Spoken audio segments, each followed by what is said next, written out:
നമസ്കാരം. എല്ലാവർക്കും റീറ്റെയിലർ മിജു ചാനലിലേക്ക് സ്വാഗതം.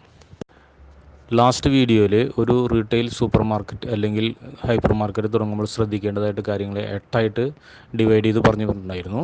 അതിൽ ഒന്നാമത്തെ മാറ്ററാണ് ലൊക്കേഷൻ. ഈ വീഡിയോയിൽ ഞാൻ ഈ ലൊക്കേഷനെ കുറിച്ചാണ് സംസാരിക്കാൻ പോകുന്നത്. ഫസ്റ്റ് തന്നെ നമ്മൾ ഈ ലൊക്കേഷൻ, എന്താണ് ഈ ലൊക്കേഷൻ്റെ ഇമ്പോർട്ടൻസ്? ഈ ലൊക്കേഷൻ എന്ന് പറഞ്ഞു കഴിഞ്ഞാൽ ഒരു യുണീക്ക് ഫാക്ടറാണ്. അത് കോമ്പറ്റീറ്റേഴ്സിന് ഒരു കോപ്പി ചെയ്യാൻ പറ്റാത്തതാണ്, ഇമിറ്റേറ്റ് ചെയ്യാൻ പറ്റാത്തതാണ്. അത് എതിരാളിക്ക് അനുകരിക്കാൻ കഴിയാത്ത ഒരു ഘടകമാണ് ബിസിനസ് സ്ഥാനം എന്ന് പറയുന്നത്.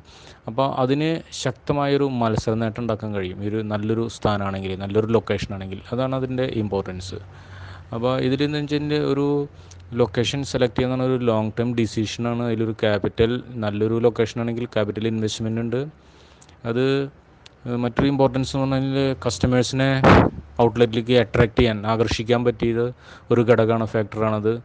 പിന്നെ എന്താണെങ്കിൽ നമ്മളുടെ ഷോപ്പിലേക്കുള്ള സപ്ലൈകളും ഡിസ്ട്രിബ്യൂഷനും നമ്മുടെ ഷോപ്പിൽ നിന്ന് കസ്റ്റമേഴ്സിന് വന്നും പോകാനുള്ള സൗകര്യങ്ങൾ നല്ലൊരു ലൊക്കേഷൻ ആണെങ്കിൽ അത് കുറച്ചുകൂടി ഈസിയാക്കും.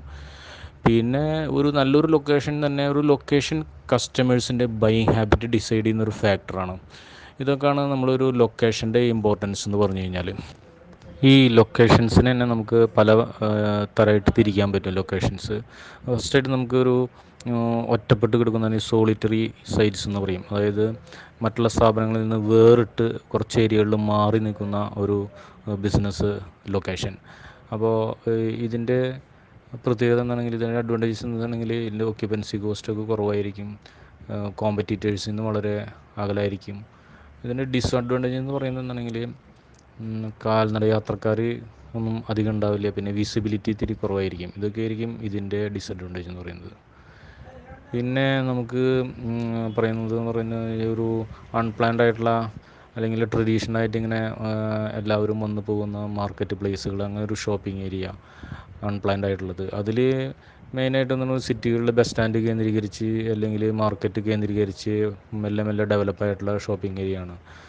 ഇതിൻ്റെ അഡ്വാൻറ്റേജ് എന്ന് പറഞ്ഞു കഴിഞ്ഞാൽ ഹൈ പെഡസ്ട്രിയൻ ട്രാഫിക് ആയിരിക്കും. കാൽനട യാത്രക്കാരും മറ്റവരൊക്കെ ഒരുപാടുള്ള ജനങ്ങൾ വന്നു പോകുന്ന സ്ഥലങ്ങളായിരിക്കും ബിസിനസ് അവേഴ്സിൽ.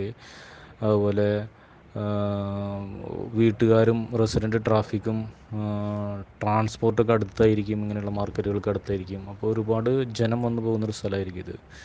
ഇതിൻ്റെ ഡിസഡ്വാൻറ്റേജ് എന്ന് പറയാനായിട്ട് ഒരുപാട് ഡിസഡ്വാൻറ്റേജസ് ഉണ്ട്. ഭയങ്കര ട്രാഫിക് ജാമായിരിക്കും, കൺജസ്റ്റഡ് ആയിരിക്കും, പാർക്കിംഗ് ഫെസിലിറ്റീസ് ഉണ്ടാവില്ല, പിന്നെ ഷോപ്പ് ലിഫ്റ്റിംഗ് കൂടും, സെക്യൂരിറ്റി ഹൈ സെക്യൂരിറ്റി വേണ്ടി വരും ഇങ്ങനെയുള്ള ഷോപ്പുകൾക്ക്.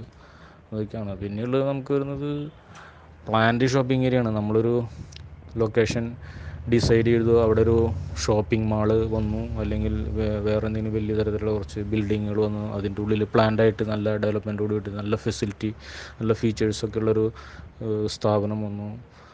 അങ്ങനെയുള്ളൊരു ഏരിയ ആണ് വരുന്നത്. അതിൻ്റെ പ്രത്യേകത എന്ന് വിസിബിലിറ്റി അഡ്വാൻറ്റേജസ് എന്ന് പറഞ്ഞാൽ വിസിബിലിറ്റി കൂടുതലായിരിക്കും, ഹൈ ട്രാഫിക് കസ്റ്റമർ ട്രാഫിക് ഉണ്ടായിരിക്കും, അതിൽ പാർക്കിംഗ് ഫെസിലിറ്റീസ് നന്നായിട്ടുണ്ടായിരിക്കും.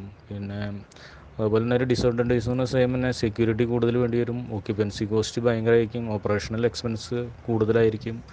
ഇതൊക്കെയാണ് ഈ 3 ടൈപ്പ് ലൊക്കേഷൻ്റെ പ്രത്യേകതകൾ. ഒരു റീറ്റെയിൽ ലൊക്കേഷൻ ഡിറ്റർമിൻ ചെയ്യാനായിട്ട് കുറച്ച് ഫാക്ടേഴ്സ് നമ്മൾ കൺസിഡർ ചെയ്യണം. അതിൽ ഫാക്ടേഴ്സിൽ മെയിനായിട്ട് വരുന്നത് കാച്ച്മെൻറ്റ് ഏരിയ ആണ്. ആ ലൊക്കേഷൻ ഇരിക്കുന്നതിൻ്റെ ഒരു സെർട്ടൈൻ ഏരിയകളെയാണ് നമ്മൾ കാച്ച്മെൻറ്റ് ഏരിയ എന്ന് പറയുന്നത്, നിശ്ചിത ദൂരപരിധി. ആ ദൂരപരിധിക്കുള്ളിൽ എത്ര പോപ്പുലേഷൻ ഉണ്ട്, അതിലൊരു 70-80% പ്രൈമറി കസ്റ്റമർ, നമുക്ക് റെഗുലർ വിസിറ്റഡ് കസ്റ്റമേഴ്സ് ആയിരിക്കണം. ബാലൻസ് ഒരു 15 to 20 ഒക്കേഷണലി വിസിറ്റ് ചെയ്യുന്നവരും ആയിരിക്കണം. രണ്ടാമത് ഒക്യുപ്പൻസി കോസ്റ്റാണ്. ആ ഒരു ലൊക്കേഷൻ്റെ ലീസിനോ അല്ലെങ്കിൽ ആ ബിൽഡിങ്ങോ ഓൺ ചെയ്യാനുള്ള ഒരു കോസ്റ്റാണ് മെയിൻ ഫാക്ടർ. തേർഡ് വന്നിട്ട് കസ്റ്റമർ ട്രാഫിക്കാണ്. എത്ര കസ്റ്റമേഴ്സ് ആ പ്ലേസിൽ കൂടെ ലൊക്കേഷനോട് വിസിറ്റ് ചെയ്യുന്നുണ്ട്, അതുപോലെ തന്നെ പ്രൈവറ്റ് വെഹിക്കിൾസും പബ്ലിക് ട്രാൻസ്പോർട്ടും എത്ര അതിൽ കൊണ്ട് പാസ് ചെയ്യുന്നുണ്ട്, ആ ലൊക്കേഷനോട് പാസ് ചെയ്യുന്നുണ്ട്. പിന്നെ കാൽനട യാത്രക്കാർ എത്ര കണ്ട് ആ ലൊക്കേഷൻ വിസിറ്റ് ചെയ്യുന്നുണ്ട്. ഇതാണ് മെയിനായിട്ടുള്ള ഒരു കസ്റ്റമർ ട്രാഫിക് എന്ന് പറയുന്ന ഒരു ഫാക്ടർ അതിൽ വരുന്നത്.